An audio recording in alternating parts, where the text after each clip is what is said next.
வணக்கம் கன்னிராசி அன்பர்களே, குபேரன் டிவி என்ற இந்த காணொலியின் மூலம் உங்களை காணுவதிலே பெருமகிழ்ச்சி. உங்களுக்கு நட்பின் அடிப்படையிலே நிறைய பேரோடு பேசி அவர்களோட கலந்து செய்யக்கூடிய காரியங்கள் சில பிரச்சனைகளை ஏற்படுத்தி அது மூலியமாக தீர்வில்லாமல் எனக்கான ப்ரையாரிட்டி நான் எடுத்துக்காமல் போயிட்டேனுங்களே அப்படிங்கிற எண்ணத்தோடு தான் இன்றைக்கி உட்கார்ந்து இந்த காணொலியை பார்க்க வந்திருக்கிறீங்கன்னு தெரியுது. இந்த வாரம் உங்களுக்கு எப்படி அந்த விஷயத்துலேருந்து எடுப்படும், உங்களுக்கு உங்களுடைய வேலைகளில் முன்னேற்றம் கிடைக்குமா அப்படிங்கிறத பார்ப்போம். இந்த வாரத்தில் கிருத்திகை நட்சத்திரத்தில் மக நட்சத்திரம் வரைக்கும் கூடிய விஷயத்தில் தான் நமக்கு சந்திர பகவான் உள்ளே போகிறார். அப்படிங்கிறதுனால வெற்றிகளையும் சுகத்தையும் சந்தோஷத்தையும் கொடுக்கக்கூடிய ஆப்பர்ச்சுனிட்டி நிறைய இருக்குதுன்னு முதல்ல வச்சுக்கோங்க. குரு பகவான் தொழில் ஸ்தானத்தில் இருந்துட்டு 2ஆம் இடமான துலாவத்தை பார்க்குறார், குடும்பஸ்தானத்தை பார்க்குறார். அதனால் பண வரவுக்கு ஒரு பிரச்சனை இல்லாமல் ஒரு வாரி ஓட்டிடுவோம், ஒன்றும் ப்ராப்ளம் இல்லை. அப்படி நிற்கிற சுமைகள், கடன் சுமைகள் எல்லாம் கொஞ்சம் குறையறதுக்கான வாய்ப்புகள், தொழிலின் அடிப்படையில் சில லாபங்கள் கிடைப்பதற்கான வாய்ப்புகள், வேலை மாற்றங்கள், சம்பள உயர்வுகள் கிடைப்பதற்கான எண்ணங்களும், இடப்பெயர்ச்சியின் மூலமாக கிடைக்கக்கூடிய லாபங்களும் உண்டு அப்படிங்கிறது உண்டாகும். சில அன்பர்களுக்கு திருமணம் போன்ற சுப நிகழ்வுகளுக்கான முதலீடுகளும் உண்டாகும். குழந்தைகள் பாக்கியங்கள் கிடைப்பதற்கும் ஒரு சூழ்நிலை காட்டுகிறது. அதனால் ஒரு நல்ல ஒரு வைப் இருக்கக்கூடிய வாரம். இந்த வாரத்தில் மருத்துவ செலவு கொஞ்சம் கட்டுக்குள் வரும்.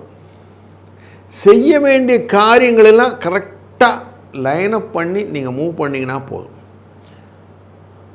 அதிரடி நடவடிக்கையாக எந்த விஷயமும் பண்ணாமல் இருந்தால் சரி.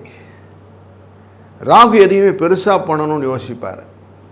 அப்படி எதுவும் யோசிக்காமல் இருக்கிறது போதும் பண்ணிங்கன்னா லாபத்தை பெற்றுத்தரக்கூடிய சூழ்நிலையிலே சூரியன் கடகராசிக்குள்ளே புதன் உங்கள் ராசிநாதனோடு அமர்ந்திருக்கிறார். அதனால் பண வரவுக்கான வாய்ப்புகளை நிறைய நீங்கள் ஏற்படுத்தி கொள்ளக்கூடிய சூழ்நிலை இருக்கிறது. யூக வணிகங்கள் உங்களுக்கு லாபத்தை கொடுக்கும். அதனால் ஷேர் மார்க்கெட்லலாம் ஷார்ட் டேர்ம் ட்ரேடிங் அதெல்லாம் நீங்கள் பண்ணலாம்.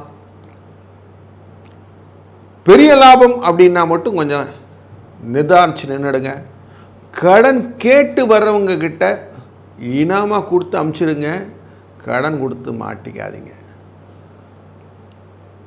மருத்துவ செலவுகளையும் கொஞ்சம் ஒரு வாட்டிக்கு 2 டாக்டர்ஸ் கிட்ட கேட்டு அதுக்கப்புறமா அந்த மெடிக்கல் எக்ஸ்பெண்டிச்சர்ஸ் பார்த்துக்கிடுங்க. ஒப்பீனியன் அப்படிங்கிறது முக்கியம்.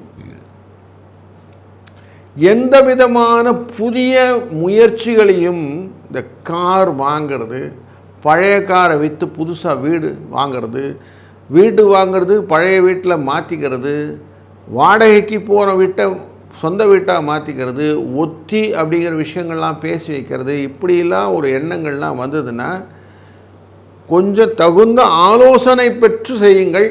நீங்களாக போய் மாட்டிக்காதீங்க. அதுதான் உங்களுக்கு ரொம்ப முக்கியமான செய்தியாக இருக்குது. ஏன்னா 12ஆம் இடத்திலே கேது அமர்ந்திருப்பதனாலும் செவ்வாய் பகவான் அமர்ந்திருப்பதனாலும் தேவையற்ற பிரச்சனைகளில் உங்களை வம்பில் மாட்டி விடுறதுக்கான வாய்ப்புகள் நிறைய இருக்கிறதுனால கொஞ்சம் எச்சரிக்கையாக இருக்க வேண்டும். இந்த வாரத்திலே 22ஆம் தேதி அன்று செவ்வாய்க்கிழமை ரிண விமோச்சன பிரதோஷம் அப்படின்னு இருக்கும். அப்படின்னா என்ன அர்த்தம்னா, கடன் சுமை குறைவதற்கு சுவாமி பிரதோஷநாதனான சிவபெருமானை வழிபடுவது, இந்த நந்தியும் சிவனும் இருக்கக்கூடியவர்களுக்கு நம்ம நல்லெண்ணெயை வாங்கி அபிஷேகத்துக்கு கொடுத்து பிரதோஷ காலத்திலே வழிபாடு செய்தார்களானால் கடன் குறையும், வாழ்க்கையிலே நிம்மதி பெருகும் அப்படின்னு நல்லா தெரிஞ்சுக்கலாம். இதை பண்ணுங்கள். கமெண்ட்ஸில் இந்த வாரத்தினுடைய எஃபெக்டை போடுங்க. இன்னும் சப்ஸ்கிரைப் பண்ணலைன்னா சப்ஸ்கிரைப் பண்ணுங்கள், ஷேர் பண்ணுங்கள், லைக் பண்ணுங்கள், கமெண்ட் பண்ணுங்கள். ஆல் நோட்டிஃபிகேஷன் எனேபிள் பண்ணி வச்சுக்கோங்க. தொடர்ந்து காணொளி பார்ப்பதும் அடுத்த வாரம் நாம் தொடர்ந்து வருவோம், தொடர்ந்து காண்போம். அதுவரை வாழ்க வளத்துடன். ஸ்ரீ குபேரன் டிவியை பார்த்தமைக்கு நன்றிகள். மேலும் இது போன்ற தகவல்களை தெரிந்து கொள்ள ஸ்ரீ குபேரன் டிவியை சப்ஸ்கிரைப் செய்யுங்கள். மறக்காமல் பெல் ஐக்கானை கிளிக் செய்யுங்கள்.